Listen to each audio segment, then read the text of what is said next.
30 सेकंदात घरच्या घरी सेल चार्ज करा. व्हिडिओमध्ये अशी एक मोबाईल चार्जरच्या पद्धतीनं सेलला चार्जिंग करण्याची पद्धत दाखवणार आहे. तुम्ही इथे पाहू शकता एक चार्जर, कोणत्याही मोबाईलचं चार्जर तुमच्याकडे असेल आणि हे जे सेल असतात, हे विविध प्रकारचे जे सेल आहेत आपण वेगवेगळ्या गोष्टींसाठी वापरतो. आता हा एव्हरेडी कंपनीचा सेल आहे, डबल ए सेल आहे. या पद्धतीनं डबल ए ट्रिपल ए जो सेल आहे तो 30 सेकंदाच्या आत चार्ज होतो आणि तुम्हाला आता नवीन सेल घेण्याची देखील गरज नाही आहे. आता तुम्ही इथे पाहू शकता हे जे सेल आहेत अशा घड्याळांमध्ये नेहमी आपण वापरतो. आता तुम्ही इथे पाहू शकता पाठीमागच्या घड्याळाच्या ह्या बाजूला आपण हे जे काही सेल आहेत, तर हे सेल अशा पद्धतीने इथे असतात आणि जे काही डबल ए सेल त्या ठिकाणी असतात. तर अशाच पद्धतीनं आपल्या घरामध्ये भरपूर सेल असतात. मग हे सेल संपले का आपल्याला विकत आणावं लागतात, पण आता त्याची गरज नाही. आता सेल चार्ज करण्याची एक सोपी पद्धत सांगणार आहे. 30 सेकंदात तुमचा सेल आता चार्ज होणार आहे. आता पाहू शकता हे लहान मुलांचे असे खेळणे असतात. आता हा पियानो आहे. आता व्हिडिओमध्ये इथे दाखवल्याप्रमाणे हा काय चालत नाही आहे. साधारणपणे याचे सेल संपलेले आहेत. आता आपण जर हे या ठिकाणी खोलून जर बघायला गेलं तर साधारणपणे याच्यामध्ये 3 सेल असतात. आता तुम्ही इथे पाहू शकता इथे जर आपण हे खोललं तर तब्बल 3 सेल. आता प्रत्येक वेळा नवीन 3 सेल त्या ठिकाणी आणतो, पण आता ते करण्याची गरज नाही आहे. तर आता मोबाईल चार्जरच्या मदतीनं तुम्ही त्या ठिकाणी सेल चार्ज करू शकता. 30 सेकंदात तुमचा कोणताही सेल आता चार्ज होणार आहे. तर आपण इथे पाहू शकता आता हे आपण खोललेलं आहे. आता इथे पाहत आहे तुम्ही की इथे हे जे काही सेल आहेत तर इथे 3 सेल आहेत. एव्हरीडे कंपनीचे हे 3 सेल आहेत. तर पाहू शकता तुम्ही आता प्रत्येक सेल हा अगदी 18 ते 20 रुपये किमतीचा आहे. म्हणजे 60 रुपये त्या ठिकाणी इथे प्रत्येक वेळेस लागतात आणि मुलं फार फटाफट हे सेल संपवतात कारण वापर त्यांचा जास्त असतो. त्यामुळे घरच्या घरी सेल चार्ज करणं खूप आज गरजेचं झालेलं आहे. तर इथे तुम्ही पाहू शकता हे अशा पद्धतीचे सेल आहेत. 3 सेल त्या ठिकाणी आहेत. आता त्यानंतर आपल्या घरामध्ये भरपूर काही असे देखील डिव्हायसेस असतात की जे मुलं वापरत नाही, पण आपल्याला लागतात ते म्हणजे रिमोट. आता रिमोटमध्ये देखील सेल असतात. आता हा देखील टी व्हीचा त्या ठिकाणी रिमोट आहे. इथे तुम्ही पाहू शकता इथे देखील डबल ए त्या ठिकाणी सेल त्या ठिकाणी आहेत. तर हे देखील सेल आपण नियमितपणे आपण बदलतो. नवीन सेल आपल्याला आणावं लागतात. प्रत्येक वेळेस महिना 2 महिने झाले की आपल्याला 40 रुपये 50 रुपये हा खर्च त्या ठिकाणी येत असतो. आता हे सेल रिचार्जेबल नाहीत. रिचार्जेबल सेल घ्यायचे तर खूप पैसे लागतात आणि प्लस त्याला ते चार्जिंग मेकॅनिझमही घ्यावं लागतं. अशा पद्धतीचे काही धार्मिक काही अलार्म्स असतील किंवा काही या गोष्टी असतात, तर अशा प्रत्येकाच्या घरात असतात. अगदी आता 4-5 सेल या ठिकाणी आहेत, ही बंद झालेले सेल आहेत. तर आपण चार्जिंग करून दाखवणार आहोत. तर हे मी एक यूट्यूबवर व्हिडिओ पाहिला होता ज्यामध्ये सांगितलं होतं की 30 सेकंदात तुमचे बॅटरी चार्ज होईल, सेल चार्ज होतील.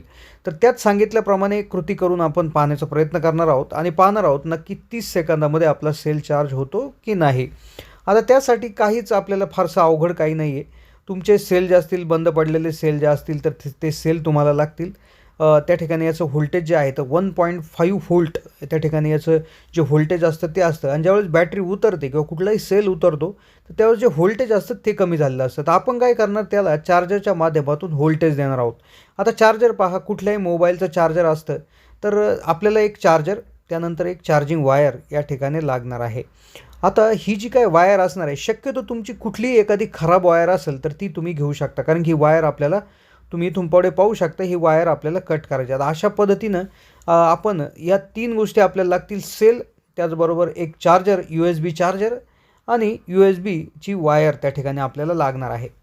तर आता अशा पद्धतीनं आपण चार्जरच्या मदतीनं हे करणार आहोत. आता यासाठी सिंपल तुम्हाला आता काय करायचं आहे, इथे व्हिडिओमध्ये तुम्ही लक्षपूर्वक पाहू शकता. हे जे चार्जर जे आहे तर त्याची वायर सर्वप्रथम काढून घ्यायची आहे आणि ज्या ठिकाणी आपण मोबाईल चार्जिंग लावतो तो जो पोर्ट आहे, म्हणजे USB पोर्ट नाही, पण जिथे मोबाईलला आपण लावतो ना, तर तो पोर्ट त्या ठिकाणी लक्षपूर्वक पाहायचा आहे. आपलं जे चार्जर आहे 5 व्होल्ट याचं आउटपुट व्होल्टेज आहे. अर्थात सेलचं 1.5 आहे, पण हे 5 असल्यामुळे पण ठीक आहे. आपण आता पाहू शकता की जिथे मोबाईल चार्जिंग आपण लावतो तर साधारणपणे तो जो पोर्ट आहे तर त्याचा वापर आपल्याला करायचा आहे. तर आता इथे तुम्ही पाहू शकता की जो पोर्ट आहे, मोबाईल जिथे चार्ज लावतो तो पोर्ट आपल्याला तो वापरात घ्यायचा आहे. तर सगळ्यात आधी तो कट करून घ्यायचा आहे. होय, बरोबर ऐकताय, तो कट करून घ्यायचा आहे. त्यामुळे आपल्याला खराब वायर निवडायची आहे. जी वायर खराब झालेली आहे, जिने चार्जिंग होत नाही, अशा पद्धतीची वायर तुम्ही घेऊ शकता. अशा पद्धतीनं कात्रीने याला कट करायचं आहे. कट केल्यानंतर आता हा पार्ट जो आहे, आता हा तुमचा कामातूनच जाणार आहे. मी देखील तो तशा पद्धतीने गेलेला आहे. आता काय करायचं आहे, तुम्ही इथे पाहू शकता की आता हा पार्ट तुम्ही टाकून द्यायचा आहे. त्यानंतर जी कट झालेली जी काही वायर आहे तर ती वायर सोलायला सुरुवात करायची आहे. ती सोलल्यानंतर इथे तुम्ही पाहू शकता 4 वायर निघालेले आहे. हिरवी, पांढरी, लाल आणि काळी. काही चार्जरमध्ये 2च वायर निघतात, पण या चार्जरमध्ये 4 वायर निघालेल्या आहेत. तुम्ही पाहू शकता. आता हे अंतर थोडंसं जास्त आपल्याला काढून घ्यायचं आहे, कारण की आपल्याला हे सेलला लावायचं आहे, म्हणजे एक पॉझिटिव्हला एक निगेटिव्हला. मग आता कोणत्या वायरी निवडायच्या? 4 वायरी आहेत, त्यापैकी 2 आपल्याला लागणार आहेत. तर आता यासाठी तुम्ही इथे पाहू शकता, आपल्याला फक्त लाल आणि काळी हीच वायर लागणार आहे. लाल म्हणजे रेड कलर पॉझिटिव्ह आणि जो ब्लॅक कलर आहे तो निगेटिव्ह. तर अशा पद्धतीनं लाल आणि काळी याच 2 वायरी आपण वापरात घेणार आहोत. बाकीच्या वायर्स तुम्ही कट करून टाकू शकता किंवा काहीही त्या ठिकाणी करू शकता. फक्त त्या वायर एकमेकाला टच होणार नाही याची काळजी घ्यायची आहे, अन्यथा आपलं चार्जर देखील खराब होऊ शकतं. तर त्यामुळे ह्या ज्या काही वायर आहेत तुम्ही पाहू शकता, ब्लॅक आणि रेड ह्या 2 वायरींचा वापर आपल्याला करायचा आहे. आता कशा पद्धतीने या सेलला लावायच्या, कसं त्याची प्रक्रिया आहे ते आता आपण इथून पुढे समजून घेऊ. 30 सेकंदात नेमकं खरोखर हा जो काय सेल आहे तो चार्ज होतो का नाही ते आपण पाहतोय. आता अशा पद्धतीनं चार्जिंगला ती वायर जोडलेली आहे चार्जरला. त्यानंतर इकडे हा जो आपण पोर्ट खोललेला आहे, ज्यामध्ये आपण वायरी ओपन केलेल्या आहेत, तो पोर्ट तुम्ही इथे बघू शकता. आता काय करायचं आहे, जो आपला सेल आहे, ज्याची चार्जिंग गेलेली आहे, जो उतरलेला आहे, जो संपलेला आहे, तर त्याला काय करायचं आहे इथे तुम्ही आता लक्षपूर्वक पाहू शकता. तो सेल घ्यायचा आहे. त्या सेलचा जो पॉझिटिव्ह म्हणजे पॉझिटिव्ह जो काय नोड आहे किंवा जे सेल पॉझिटिव्ह आहे इथे आपण पाहू शकता. आपण चालू करत आहोत. लाईव्ह आता करून दाखवतोय. कुठल्याही व्हिडिओमध्ये आपण कट करणार नाहीत. आपण चेक देखील करणार आहोत खरोखर चार्जिंग होते का नाही. आता पाहू शकता इथे आपला जो सेल आहे तुम्ही पाहू शकता, सेलच्या पॉझिटिव्हला लाल वायर लावायची आहे आणि निगेटिव्हला काळी वायर लावायची. पाहू शकता लाल पॉझिटिव्ह आणि पाठीमागच्या बाजूला निगेटिव्ह. आता साधारणपणे आता इथे धरणं पॉसिबल, त्यामुळे आपण डायरेक्ट हातानेच धरलेलं आहे. मला तरी काय शॉक बसलेला नाही, पण तुम्ही काळजीपूर्वक करा अशी विनंती. आपण लाल पॉझिटिव्हला आणि ब्लॅक निगेटिव्हला 30 सेकंद हे धरून ठेवायचं आहे. जास्त वेळ त्या ठिकाणी धरायचं नाही. कदाचित सेलही खराब होऊ शकतो, आपलं चार्जरही खराब होऊ शकतो. आधी ज्या व्हिडिओमध्ये सांगितल्याप्रमाणे आपण 30 सेकंद त्या ठिकाणी धरून पाहतो आहोत आणि पाहणार आहोत नक्की काय रिझल्ट येतो आहे, काय होत आहे. आता पाहू शकता आपण इथं धरूनच ठेवलेलं आहे. चार्जिंगचं जे काय पोर्ट आहे तो ऑन आहे, सगळ्या गोष्टी ऑन आहेत. त्यानंतर आपण आता जवळपास पियानोला 3 सेल लागत असल्यामुळे दुसराही सेल आपण तशाच पद्धतीनं चार्जिंग करून पाहतो आहे, ज्यामध्ये आपण लाल पॉझिटिव्हला आणि ब्लॅक किंवा काळी जी आहे तर ती निगेटिव्हला अशा पद्धतीनं लावून घ्यायचं आहे. शक्यतो हातानेच धरावं लागत आहे. काहीतरी आपल्याला याच्यावर नियोजन करावं लागेल, कारण की हे कायमस्वरूपी आपल्याला वापरावं लागतं, कारण की 90 ते 95% जे काय सेल आहे ते याच्यामध्ये चार्ज होतच असतात असा दावा त्या व्हिडिओमध्ये केला गेला होता. आता आपण इथे दुसराही सेल त्या ठिकाणी चार्ज करत आहोत 30 सेकंदात. तोही चार्ज 30 सेकंद आपण टाईम लावून त्या ठिकाणी धरलेला आहे. तर इथे पाहू शकता जवळ घेऊन जे काय ब्लॅक आहे निगेटिव्ह, रेड पॉझिटिव्ह. आता हे तिन्ही सेल चार्ज झाले. आपण एकदा पियानोमध्ये टाकून पाहूयात आणि नक्की हा पियानो वाजतो की नाही ते पाहूयात.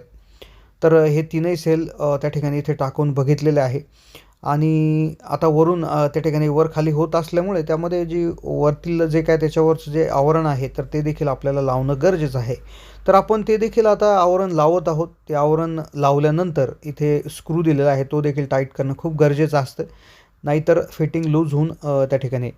तर आता इथे आपण बघितल्यानंतर इथं असं लक्षात आलेलं आहे, आता आवाज तुम्हाला ऐकू येणार नाही. आवाज असं लक्षात येईल की थोडासा आवाज याच्यामधून निघालेला आहे. एकदम स्पष्ट आवाज नाही, पण थोडासा निघालेला आहे. म्हणजे चार्जिंग थोड्या प्रमाणात झालेली आहे.